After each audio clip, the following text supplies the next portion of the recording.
Le podcast Entreprendre à l'étranger vous est présenté par la plateforme av.imo.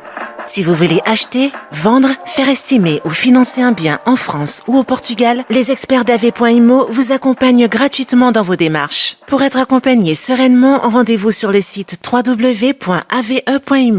Bonjour et bienvenue sur le 41e épisode d'Entreprendre à l'étranger. Alors aujourd'hui on va parler d'un sujet qui me tient particulièrement à cœur et j'avais déjà échangé là-dessus il y a quelques épisodes. C'est l'impatriation.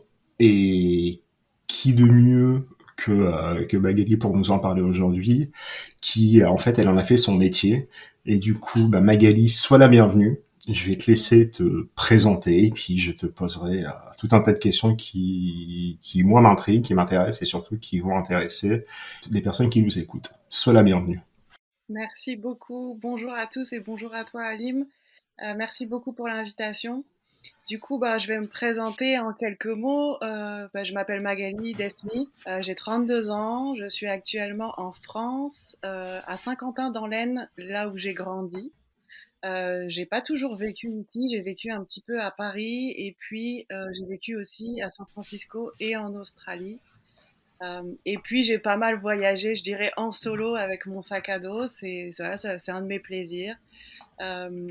J'ai commencé à voyager quand j'avais au début de la vingtaine, en parallèle de mon job que j'aimais beaucoup, mais j'avais vraiment besoin de temps pour moi et puis j'avais besoin d'aventure et de découverte et c'est comme ça en fait que je me suis mise à voyager. Du coup, moi je t'ai contacté parce que je t'ai suivi sur les réseaux sociaux.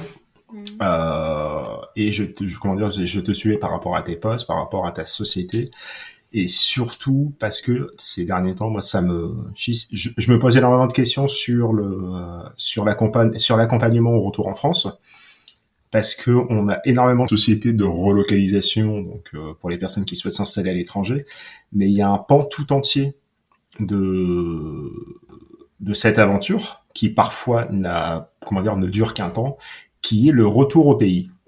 Et il y a jusqu'à il y a pas longtemps, il y avait très peu de communication. Bon, aujourd'hui, on croule clairement pas sous la communication.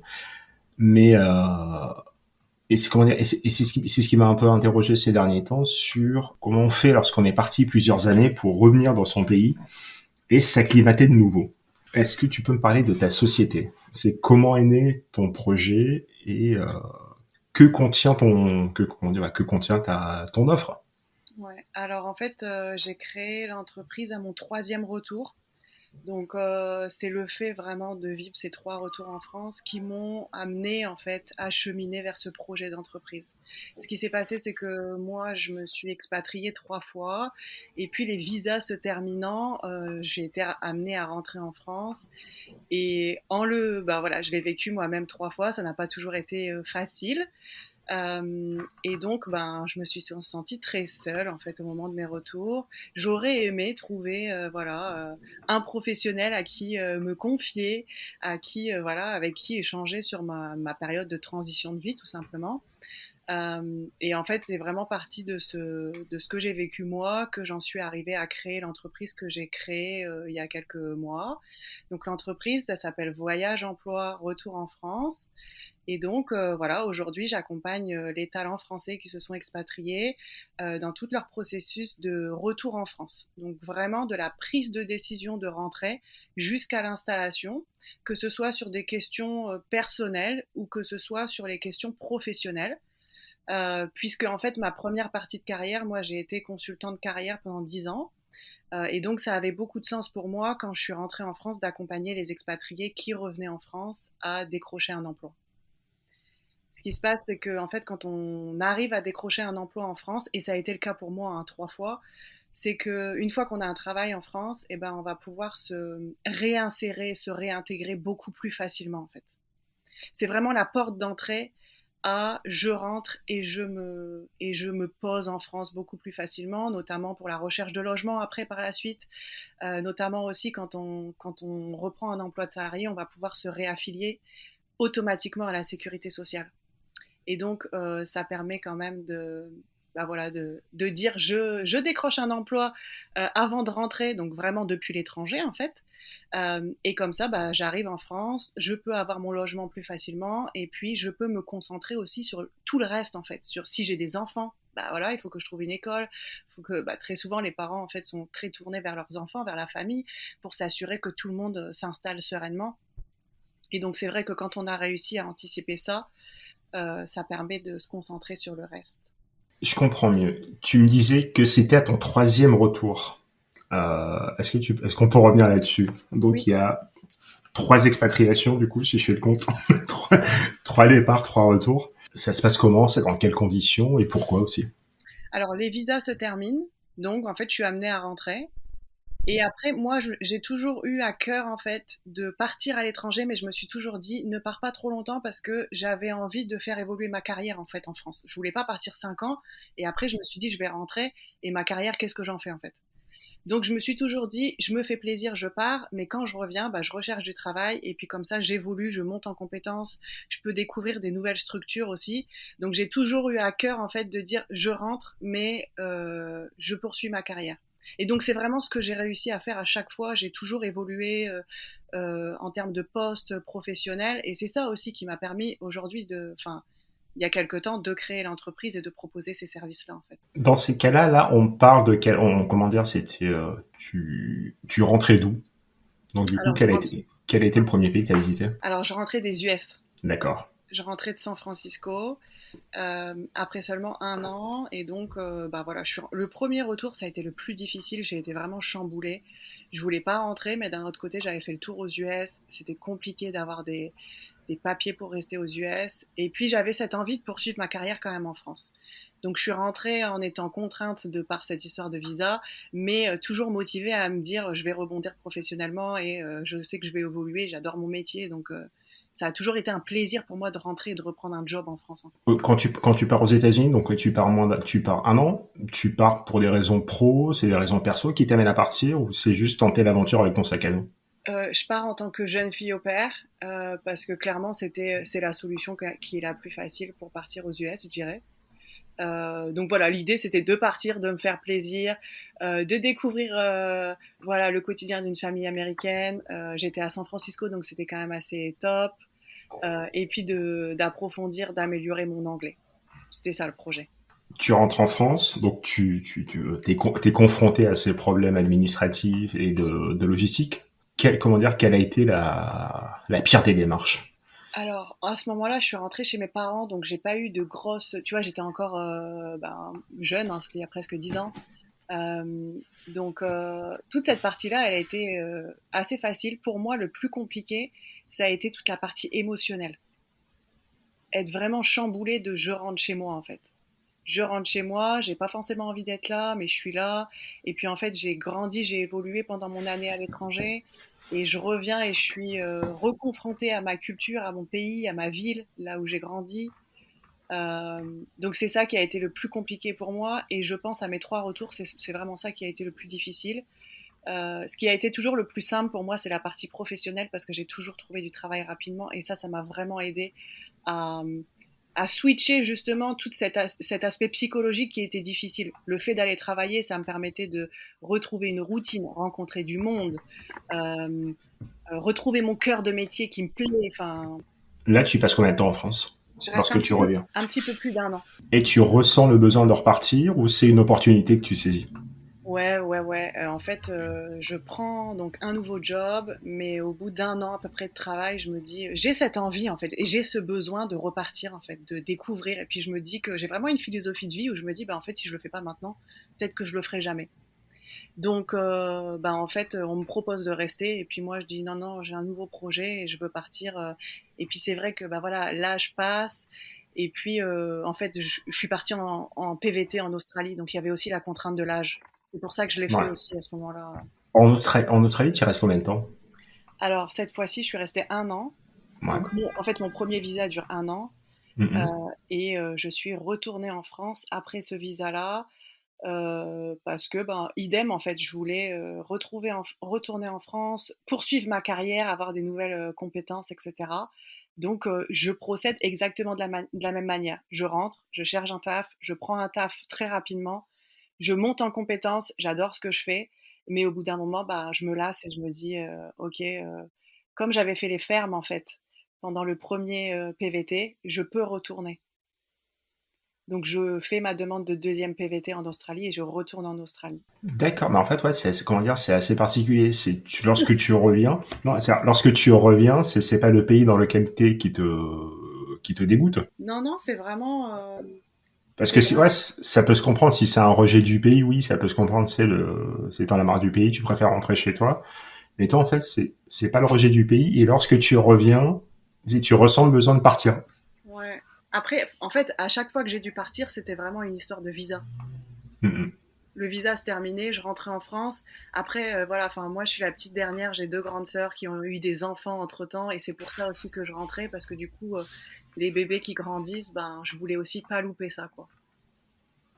Enfin, ça faisait partie d'une de mes motivations à rentrer. Et là, tu restes combien de temps, du coup, à ton troisième retour en France?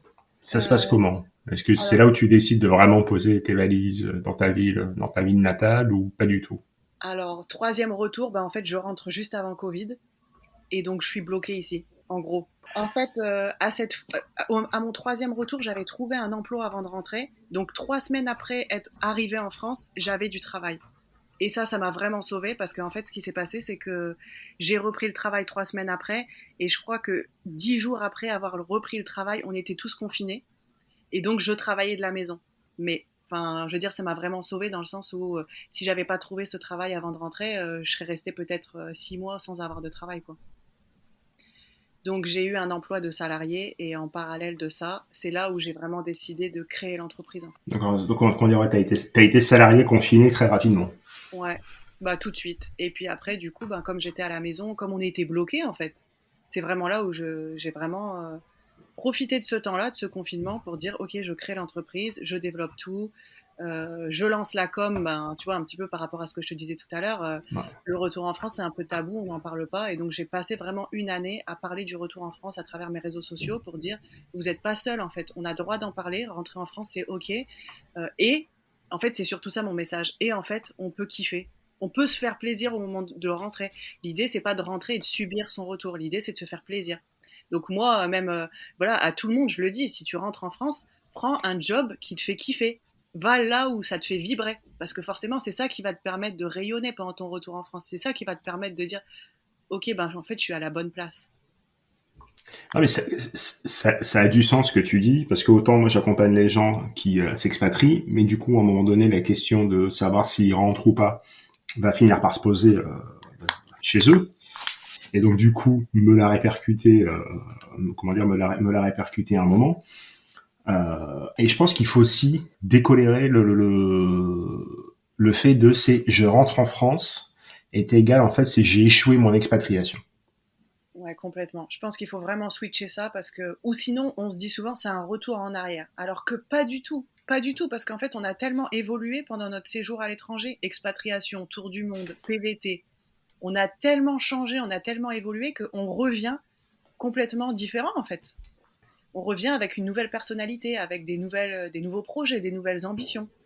Et quand je prends mon cas, en fait, c'est vraiment le fait de vivre ces expatriations et ces retours qui m'ont permis de créer l'entreprise. Sinon, je serais jamais arrivée à cette idée de création d'entreprise, en fait, et à ce service que je propose aujourd'hui. C'est comment dire, c'est assez particulier quand tu dis que lorsque tu rentres, pour rentrer dans de bonnes conditions, mais il y a aussi l'entourage qui est primordial, et ça aussi c'est compliqué à gérer parce que généralement des fois l'entourage ne te comprend pas.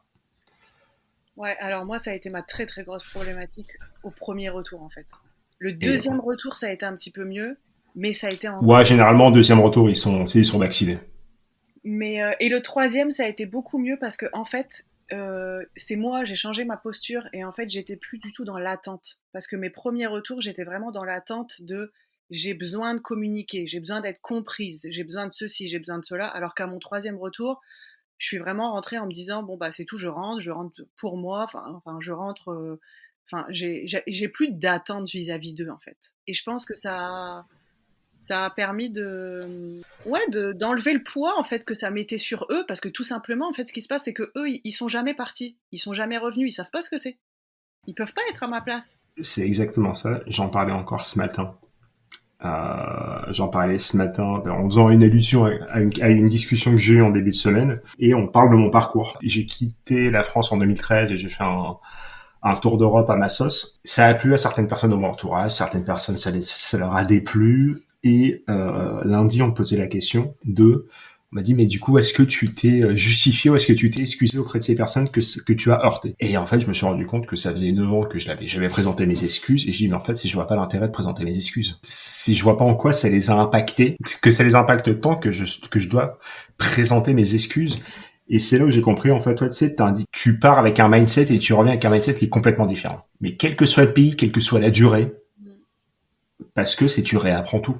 C'est entreprendre, c'est un truc. Vivre à l'étranger, c'est quelque chose. Mais quand tu décides de tout plaquer pour aller travailler à l'étranger, tu peux pas revenir comme t'es parti. Sinon, c'est qu'il y a aucun bénéfice à en tirer. Ouais. Après, tu vois, moi je dis souvent que c'est important de communiquer en fait. Et je pense que c'est ça que j'ai réussi à faire au fil de mes différents retours. Ça veut dire qu'au premier retour, peut-être que tu vois, j'ai pas communiqué assez en fait. Et après, j'ai mieux communiqué, on a mieux communiqué avec mon entourage, etc. Et je pense que ça m'a beaucoup aidé. Après, de là à dire de s'excuser, je pense que en fait, les personnes qui ne comprennent pas le type de décision qu'on peut prendre en partant à l'étranger ou en revenant, enfin, etc. Je pense que c'est beaucoup le reflet de leur peur, hein, finalement, tout simplement. Et après, voilà, c'est humain aussi et ça peut se comprendre. Mais oui, derrière ça, je pense que la communication, elle peut permettre aussi de désamorcer tout ça, en fait. Mais comment dire, ça a du sens, mais là encore, faut l'expliquer. Il faut pas que ça soit un tabou. Ouais. C'est ça. Faut pas que ce soit un tabou. Du coup, pour revenir à ton business, aujourd'hui, il s'articule autour de quelle offre? Alors, en fait, j'accompagne sur 3 thématiques principales. La première, c'est tout ce qui est lié à la préparation du retour en France. Donc vraiment, j'accompagne de la préparation, de la prise de décision, je dirais même, à l'installation en France, où là, moi, je vais pouvoir guider la personne dans les différentes étapes, par exemple, la prise de décision, la préparation émotionnelle, la préparation administrative, la préparation logistique, donc tout ce qui est déménagement, recherche de logement, la préparation professionnelle, bien évidemment, et tous les aspects de fiscalité. Moi, je m'entoure de partenaires qui vont aussi venir soutenir en fait mon activité dans le sens où moi, je ne suis pas fiscaliste ni comptable, etc. Par contre, voilà, enfin, je vais m'entourer de personnes qui vont pouvoir répondre aux demandes de toutes les personnes qui me sollicitent. Ça, c'est vraiment quelque chose que j'ai à cœur. Donc ça, c'est la première partie. La deuxième partie, c'est tout l'aspect carrière. Donc, je rentre en France et je vais rechercher un emploi, mais comment je procède? Derrière ça, qu'est-ce qu'il y a? Il y a vraiment comment je valorise mon expérience de vie à l'étranger, parce qu'il faut vraiment, enfin moi, c'est ce que je dis, enfin, ce qu'on a vécu à l'étranger, c'est notre force. C'est ce qui va nous différencier des autres. Mais si on n'en a pas conscience, on ne va pas pouvoir l'offrir à une entreprise. Donc, faire ce travail-là avec certains candidats, c'est super important parce qu'ils se rendent compte en fait de leur potentiel, de leur valeur et de ce qu'ils vont pouvoir offrir. Et de ça, on va réfléchir ensemble en fait au repositionnement professionnel sur le marché de l'emploi français. Parce que des fois, on a un emploi au Canada qui a un intitulé X, et en fait, qu'est-ce que ça vaut cet emploi-là sur le marché de l'emploi français? Donc moi, j'accompagne sur toutes ces thématiques-là. Et puis après, des thématiques très classiques, comment je refais mon CV français, comment je rédige ma lettre de motivation, comment je suis active sur LinkedIn pour décrocher des opportunités d'emploi, comment je définis ma stratégie de recherche d'emploi aussi, et puis comment je me prépare à mes entretiens aussi, comment je négocie mon salaire, enfin toutes ces thématiques-là, parce que voilà, les processus de recrutement sont aussi très particuliers en France, et c'est important pour le candidat de savoir où il va mettre les pieds et comment ça va se passer à partir du moment où il va être rappelé. Donc c'est assez large, mais voilà, surtout l'aspect carrière, et après j'accompagne aussi sur tout l'aspect reconversion professionnelle, puisqu'il y a des personnes qui se disent je rentre en France, mais en fait je veux changer de carrière, je veux faire autre chose. Ou il y a des personnes qui se sont formées à l'étranger, et en fait le diplôme n'est pas toujours reconnu en France, et donc là se pose la question de qu'est-ce que je fais maintenant? Donc je les aide à définir un nouveau projet professionnel qui est réaliste en France. Donc il y a vraiment en fait ces trois aspects-là, donc le retour en France, l'aspect carrière et la reconversion professionnelle. Et donc j'accompagne principalement en individuel, mais j'ai aussi des sessions de groupe que je propose ici et là dans l'année, ça dépend les thématiques, ça dépend le moment aussi. Et en fait, tout ce que je propose, c'est vraiment personnalisé.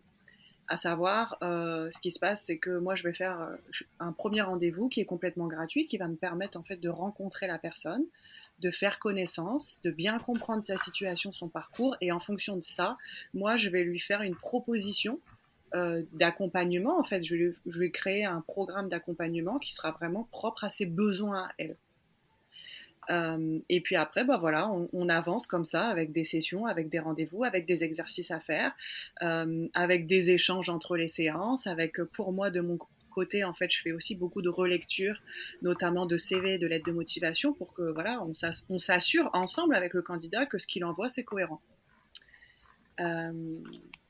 Voilà, donc c'est assez complet. Je ne sais pas si tu as des questions par rapport à ce que je viens de présenter. C'est la, comment dire, la question là, c'est ça dure combien de temps? Alors encore une fois, c'est personnalisable. Il y a des Voilà. personnes qui sont autonomes et avec qui on va faire 2 rendez-vous. Et il y a des personnes qui ont besoin de plus de soutien ou qui ont besoin aussi de travailler plus de thématiques. Et donc là, on peut faire 5 rendez-vous, 6 rendez-vous. Mais c'est vraiment personnalisable. Ça, c'est vraiment important. Euh, moi, je m'adapte en fait au profil de la personne, à ses besoins et à ses attentes. Et est-ce que les gens s'y prennent tôt? Parce que je pense que comme moi, tu dois être confronté à des gens qui soit s'y prennent très tôt, donc à coup de 2, 3, 4 mois, voire même plus tôt dans leur process. Et t'as des personnes qui t'appellent pour te dire on rentre la semaine prochaine. Et tu sais, généralement, ça, il y a un blanc derrière. Ouais. Et en fait, ce blanc, ça veut dire en fait, mais on pense que c'est une connerie, mais on va quand même rentrer et on n'est pas prêt. C'est Alors, cette espèce de bouée balancée. alors, il y a un petit peu de tout type de situation, mais mon conseil, moi, pour la préparation du retour, ce que je dis souvent, c'est bien de s'y prendre 6 à 8 mois à l'avance. Et pour la recherche d'emploi, donc en fait, pour être vraiment plus précise, dans 90% des cas, j'accompagne des candidats qui sont partout dans le monde. On fait D'accord. toute la préparation euh, avec le candidat qui est en Australie, au Canada, au Mexique, peu importe. Et on essaye au maximum de décrocher un emploi avant d'arriver. Parce que du coup, on rentre en France avec soit contrat, soit promesse d'embauche. Et c'est ça qui permet de faciliter l'arrivée, en fait. Donc, par rapport à l'emploi, moi, ce que j'invite les personnes à faire, c'est à commencer à envoyer leur candidature au moins 3 mois à l'avance. Donc, quand on est encore dans le pays à l'étranger. Mhm. Et quand on veut faire un travail avec moi, ben, très souvent, 5 mois à l'avance, c'est bien, le temps de faire toutes les démarches, le temps qu'on fasse l'accompagnement ensemble, que la personne, elle comprenne bien la méthode. Parce qu'en fait, moi, je partage dans mes accompagnements toute une méthode que j'ai créée, que j'ai utilisée moi-même et que voilà, je partage en fait aux candidats que j'accompagne. Et l'idée, c'est vraiment de partager une méthode qui permet aux candidats de personnaliser leur candidature en quelques clics. Tout simplement parce qu'on sait que bah, très souvent, les personnes que j'accompagne, elles travaillent, elles ont une famille, des enfants, elles n'ont pas forcément beaucoup de temps à dédier à leur recherche d'emploi, même si c'est super important.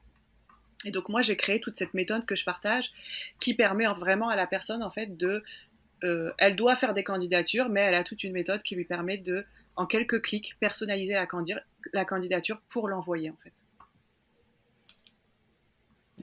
Non, mais comment dire, c'est assez intéressant parce que même moi qui suis habitué, et même quand je suis rentré, je me suis jamais préparé 8 mois à l'avance. Alors après, je pense il y a l'expérience qui fait que on est peut-être un peu plus malléable et on est plus souple avec nous-mêmes et on sait comment fonctionne le système. Ouais. Donc on y va. Mais ouais, vraiment, tu Alors, recommandes ouais, parfois 8 mois. ouais, 6 à 8 mois à l'avance quand, par exemple, on a des enfants. Quand on a envie, mais il faut aussi que le projet, moi c'est ce que je dis souvent, il faut que le projet mûrisse. Ça veut dire que le retour en France, il y a tellement de choses à penser. En fait, si tu t'y prépares 2 mois à l'avance, en fait, tu vas juste être en mode j'ai le cerveau qui explose pendant 2 mois, en fait. Alors que si tu prépares petit à petit, au fil du temps, les démarches administratives, euh, j'en parle avec mon conjoint, je fais des rencontres régulièrement avec mon conjoint ou avec mes enfants, on va commencer à en parler, etc. En fait, toute la famille, dans le cas d'une famille, tout le Mhm. monde est impliqué dans ce projet, en fait. Et on a le temps de prendre des décisions, de définir une stratégie. Moi, je parle souvent de quelle est ma stratégie pour mon retour en France par rapport à ma situation. De se préparer pour le vivre sereinement, en fait, et de pas être pris au dépourvu pour quelque chose, quoi. Est-ce que est-ce que tu as le profil inverse, c'est-à-dire des personnes qui passent par toi pour pouvoir envisager de partir Alors, ça arrive, mais c'est quand même à la marge, c'est rare. Par contre, des fois, j'ai des personnes qui me sollicitent et qui me disent je veux rentrer, mais en Europe, pas forcément en France. et là toi aussi, donc du coup tu interviens, tu accompagnes. Ben, en fait, ça dépend des pays, ça dépend des thématiques. Après, c'est vrai que voilà, comme moi, je commence à avoir un réseau assez important. Je peux avoir facilement un interlocuteur ici ou ici. Enfin, tu vois, maintenant, il y a quand même pas mal de spécialistes de différentes destinations. Donc moi, je vais renvoyer vers les bons partenaires. Si je ne peux pas traiter la demande, si je n'ai pas l'information, ben, je vais renvoyer vers les bonnes personnes. D'accord. Comment tu vois ta société évoluer? Alors, il y a eu une nette évolution entre la première année d'activité et la deuxième année d'activité. Ouais. Tu vois, par exemple, à ma deuxième année d'activité, en juin, j'avais déjà atteint le chiffre d'affaires de la première année. Euh, Après, bon, bah voilà, comme je te dis, hein, le retour en France, on en parle de plus en plus. On ose aussi en parler. On ose aussi demander de l'aide et se faire accompagner. Et ça se ressent. Enfin, voilà, les gens font confiance. Et puis, enfin voilà, moi, je fais ça au quotidien. Là, par exemple, depuis le début de l'année 2022, j'ai accompagné plus de 70 personnes. Euh, donc c'est quand même voilà, un rythme intense, mais en même temps c'est ce que j'aime. Et puis moi je suis vraiment dans c'est la relation, voilà, que la communauté que je construis, la relation que je construis en fait avec les personnes que j'accompagne qui est vraiment importante. L'esprit d'entraide, de bienveillance, euh, d'écoute et de partage avec la communauté et les personnes que j'accompagne, c'est vraiment des valeurs qui sont importantes pour moi. Tu t'envisages de t'expatrier de nouveau? Alors oui, justement, maintenant que l'entreprise est lancée, stabilisée, que tout va bien, je me sens... Et puis qu'il n'y a plus de Covid aussi, je ne suis plus bloquée à la maison. Bah, en fait, je vais reprendre la route très prochainement.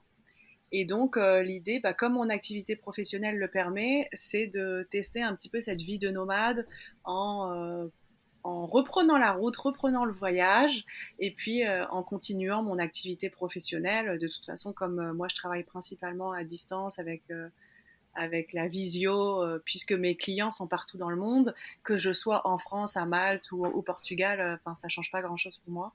Donc voilà, un nouveau projet qui arrive très bientôt avec un départ pour le Portugal d'ici quelques semaines. Ah, d'ici quelques semaines. Bah écoute, si tu veux, comment dire, si tu cherches des infos sur le Portugal, Oui, je sais que tu es la bonne personne et que tu pourras sans doute me répondre. je me ferai un plaisir de te les partager. Ouais, j'hésiterai pas. Là, j'ai eu, comment dire, j'ai eu différents chefs d'entreprise qui sont aussi dans le secteur de l'expatriation, l'apatriation. Qu'est-ce qui manque aujourd'hui à cette communauté? Parce qu'en fait, si même moi qui suis dans le milieu de l'expatriation avec le podcast et je reste assez alerte et je fais beaucoup de veille, c'est Mm. en fait, c'est je découvre des projets quasi tous les jours et ces projets existent depuis des années. C'est Euh, quoi? Il manque une prise de conscience ou c'est simplement que les acteurs du secteur communiquent mal? Bonne question. Je t'avoue que moi, j'essaye de faire mon maximum et ça fait plusieurs années que j'essaye de faire en ce sens. Mais bon, après, voilà, enfin, tu vois, même si moi j'ai créé mon entreprise, à un moment donné, on peut pas être partout non plus, quoi.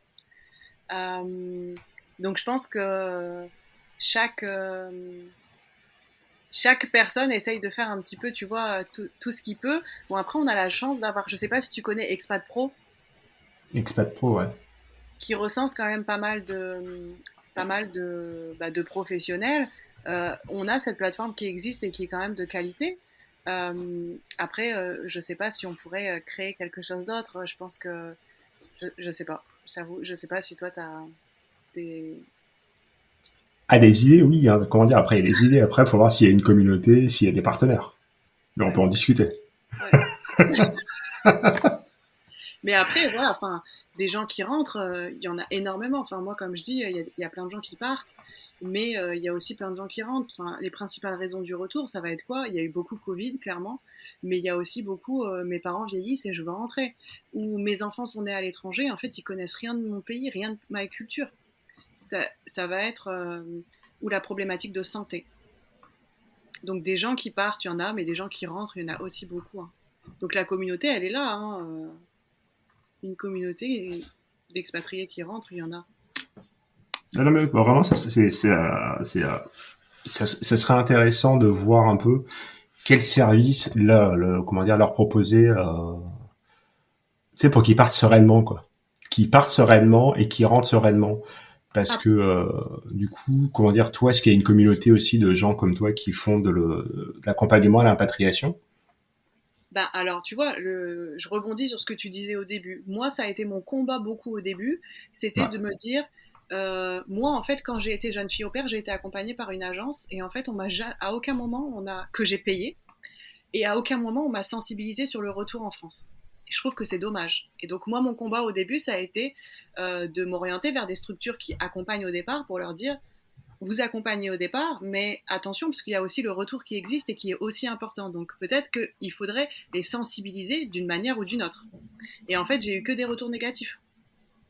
Et je trouve ça dingue, en fait, de se dire, j'envoie quelqu'un à l'étranger, mais à quel moment, en fait, pour certaines agences, la réalité, c'est ça, c'est que je fais même pas de suivi, en fait. Ils sont partis, après, basta.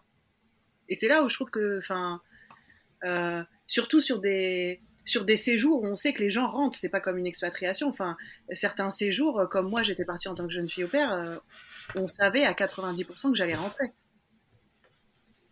Et c'est peut-être là où il manque quelque chose. C'est justement dans ces structures qui aident au départ, il manque un interlocuteur pour le retour qui pourrait sensibiliser d'une manière ou d'une autre, enfin, faire un atelier ou une table ronde, je sais pas. Enfin, il n'y a pas besoin forcément de faire des choses grandioses, mais qu'on ait cet espace d'échange à ce sujet-là. Là-dessus, je suis assez d'accord avec toi. Donc, tu m'as dit prochain séjour le Portugal. T'envisages ça comment? Comme un séjour à long terme, comme un séjour à court terme, où tu vas un peu prospecter? Alors, c'est un peu l'aventure. Je veux pas mettre de pression. Du coup, l'idée, j'ai pris un billet seulement aller. J'ai pas de date de retour. Euh, L'idée, c'est de tester, en fait, c'est de tâter le terrain, c'est de voir ce qui se passe. Mais c'est surtout de voir si ça me plaît. Parce que, ben, enfin voilà, il faut être réaliste aussi. Je sais pas si ça va me convenir avec mon activité professionnelle. Donc l'idée, c'est vraiment que moi, en tant que personne, en tant que chef d'entreprise et femme et voyageuse, est-ce que je suis en accord avec ça, en fait? Donc, en fait, c'est plutôt je vais à l'aventure, je teste et je vois et je m'ajuste et je rentrerai peut-être à un moment donné, ou je resterai, ou j'irai dans un autre pays. Je peux pas trop répondre à ta question, en fait. Ouais. C'est non, non, non, non, mais ce que j'adore, c'est le flou artistique, mais il y a une certaine stabilité, et ça, j'adore. Mais après, c'est ça aussi, enfin, justement, je reprends la route pour avoir ce truc, tu vois. C'est ça, là, comment dire, c'est le terme que j'utilise, moi qui bouge beaucoup aussi. J'en parlais il y a pas plus tard qu'il y a quelques heures où je disais, en fait, on est devenu des SDF de luxe. On est incapable de se poser quelque part. Mm. Mais ça, on est incapable de se poser quelque part. C'est vu de l'extérieur. On est les personnes les plus instables au monde. Ouais. Alors que dans le fond, non, en fait, on a trouvé un équilibre. Mm. Euh, non, mais c'est, comment dire, ta réponse est assez intéressante et assez, je vais dire, symptomatique de notre génération et de nos boulots. Mais ouais, en fait, je voulais surtout pas prendre de retour parce que j'ai pas envie dès maintenant de me dire bah je rentrerai le temps en fait. Non, j'ai envie de me laisser aller, j'ai envie de me laisser porter. En soi, je suis pas très loin, tu vois, je vais partir au Portugal. Le jour où ça va pas, je rentrerai ou j'irai ailleurs et c'est ok en fait. J'ai pas besoin de préparer ça, pas besoin de prévoir. Hmm. Bon, du coup, ouais, comment dire, là, t'auras pas besoin de 8 mois de réflexion pour savoir si tu reviens ou pas. Ouais. Euh, On arrive à la fin du podcast. Moi, il y a une question que je pose tout le temps pour clôturer, c'est quel est le conseil que tu donnerais à une personne qui veut partir? Qui Il veut y en pas. a, ouais, qui veut partir. Alors ça, c'est la question, c'est la question qui revient dans tous les épisodes. Mais ne t'inquiète pas, je t'ai gardé aussi ta question. Ok. Et ben, de suivre son cœur, je dirais. Moi, à chaque fois que j'ai voulu partir, et ben en fait j'ai repoussé parce que j'avais peur, blablabla. Enfin, tu sais, tu vois le truc quoi. Et en fait, j'ai toujours, à chaque fois que je suis partie, j'ai toujours été au bon endroit. J'ai toujours kiffé, et j'ai jamais regretté. Donc, à toutes les personnes qui peut-être vont nous écouter et se posent la question de j'y vais pas, mais attends, j'ai un job, mais attends, j'ai ça, mais attends, j'ai ça. Et ben, en fait, regarde à l'intérieur de toi et qu'est-ce qui se passe et qu'est-ce que ton cœur il te dit. Si ton cœur depuis très longtemps il te dit de partir, ben il faut y aller quoi. Et puis après, est-ce que je peux compléter ou pas? Bah, je t'en prie. Je dirais que la préparation au départ, elle est aussi importante que la préparation au retour. Très souvent, en fait, on se prépare à partir, mais jamais à rentrer. Donc, la préparation au départ, elle est importante. Peu importe la destination, je dirais quand même, et peu importe le séjour qu'on va faire. Enfin, même si là, moi, tu vois, je te dis que je pars un peu à l'arrache, j'ai quand même regardé un minimum. J'ai quand même pris un billet d'avion, enfin, un lieu pour me loger. Donc, tu vois, cette préparation-là, elle reste quand même importante. Et l'assurance de santé, c'est vraiment primordial.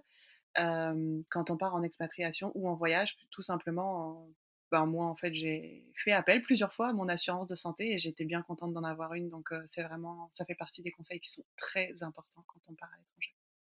Et du coup, avant de te poser toi la question qui te concerne, et un truc que tu as dit que j'ai adoré, c'est en fait on se prépare au départ, mais on se prépare pas au retour. Et en fait, et ça me fait penser quel que soit notre niveau d'expérience, d'expertise web, on prépare notre expatriation un peu comme on prépare des vacances. C'est quand on prépare les vacances, et on check l'hôtel, le billet d'avion, la valise, le machin, le transfert, ceci. Et lorsqu'on revient de vacances, on est tellement dégoûté de rentrer, on prévoit rien. Ouais. C'est si t'as un peu de bol, l'hôtel t'a réservé un taxi ou un Uber, et tu te retrouves, tu sais, je parle d'expérience, hein, tu sais, tu te retrouves, tu sais, des fois peut-être 2-3 heures avant le vol, en te disant, attends, alors c'est quelle ligne de métro? Alors que l'arrivée, elle est organisée, mais c'est une organisation militaire 4 mois à l'avance, quoi. Tu sais quel métro, l'heure du métro, la correspondance, à quelle heure t'arrives, le code de l'entrée. Tu fais porte de l'avion chez toi en 12 minutes. Ouais. Et le retour, il est complètement en vrac. Ouais, ben vraiment, hein, je pense qu'on se dit, ben je rentre à la maison, donc ben, je prépare pas, sauf que. C'est ça, c'est un peu ça. Je connais le chemin. Alors que le chemin, quand on rentre, du coup, on fait face à certaines turbulences, moi je dis des fois. Hein. Écoute, comment dire, pour la petite anecdote, moi, quand j'ai quitté, j'ai quitté la France plusieurs fois. Une fois, je suis revenu, je me suis perdu dans les rues de Toulon. Ah ouais. Ouais. J'ai passé plus de 15 ans à Toulon. Il y avait eu des travaux, j'ai pas reconnu la ville. Donc, et en fait, et là, je me suis dit, ouais, non, en fait, là, le monde bouge aussi, des fois. Et oui, mais c'est ça. Hein. C'est que même quand on rentre, en fait, toutes les personnes autour de nous, elles ont quand même évolué, pas dans notre sens à nous, mais différemment. La ville, les entourages, l'entourage, tout a changé. Enfin, et c'est là où il faut aussi se réadapter, en fait. Et du coup, je vais te poser la question te concernant. Quel conseil tu donnerais à une personne qui veut rentrer? Alors, la préparation, on l'a dit, anticiper. Anticiper, comme j'ai dit un petit peu pendant toute notre conversation, euh, anticiper certaines démarches, notamment bah, la préparation, mais aussi la recherche d'emploi pour toutes les personnes qui vont vouloir prendre un emploi de salarié en France. Et pour les entrepreneurs, parce que ça peut être intéressant pour ta communauté, en fait, des fois, donc je parle souvent de stratégie de retour en France, et en fait, des fois, quand on a une entreprise et voilà, ou qu'on est en démarrage d'entreprise, par exemple, bah, des fois, je dis, ça peut être une stratégie de prendre un contrat de salarié pendant 6 mois ou un an, par exemple, juste pour faire la transition. Parce que je sais aussi que je vais me loger beaucoup plus facilement. Dans le sens où, ben, quand on rentre et qu'on est entrepreneur, ben, pour se loger, ça peut être une galère. Donc, si dans le couple, il n'y en a pas un des deux qui est salarié, ben, c'est difficile. Donc, la stratégie, ça peut être ça. Ça peut être se dire, ben, je rentre, je suis salarié un petit peu. Ça me permet de j'ai une situation classique aux yeux de la France, je fais toutes mes démarches d'intégration et hop, je rebascule sur mon activité d'entreprise ou mon entreprise la continue en parallèle, par exemple. Ah, c'est pas idiot. Non, mais c'est vrai qu'on va dire c'est pas idiot, c'est-à-dire que lorsque t'es après, c'est aussi peut-être dans certains pays anglo-saxons où ils sont plus ouverts à l'idée que tu sois chef d'entreprise, entrepreneur et ben qu'il te faut un toit pour te loger. En France, c'est très compliqué quand t'es indépendant de trouver un appart. Et généralement, c'est des situations qui font que bah, lorsque les gens rentrent, traversent des moments de galère qu'ils n'ont pas connus à l'étranger. Et c'est là où t'as ton mindset qui prend un coup, où tu te dis ouais mais en fait c'est un échec. Et c'est là aussi où les gens ils disent je repars et puis la France, bah en fait ça m'énerve en fait. Mon pays il m'énerve parce que c'est comme ça que je suis accueillie. Sauf que voilà, il y a certaines réalités. Et ça, c'est des choses que je partage voilà, sur mes réseaux sociaux ou dans mes accompagnements. Mais justement, j'informe sur cette réalité qui permet en fait à la personne ou au couple de définir une stratégie de retour qui est cohérente par rapport à leur situation. La réalité, quand on rentre dans un pays, bah, c'est tout, il faut l'avoir en tête. On ne va pas changer tout le système en fait. Soit on rentre et on s'adapte, on s'acclimate et on s'adapte en définissant une stratégie, soit bah, c'est tout, on rentre, on est réfractaire, on sait que ça ne va pas aller, et on repart, ou on est déçu en tout cas. Donc ça, c'était un de mes conseils. Et puis après, je dirais le réseau, entourez-vous de personnes, rejoignez la communauté de voyage, emploi, retour en France sur les différents réseaux sociaux.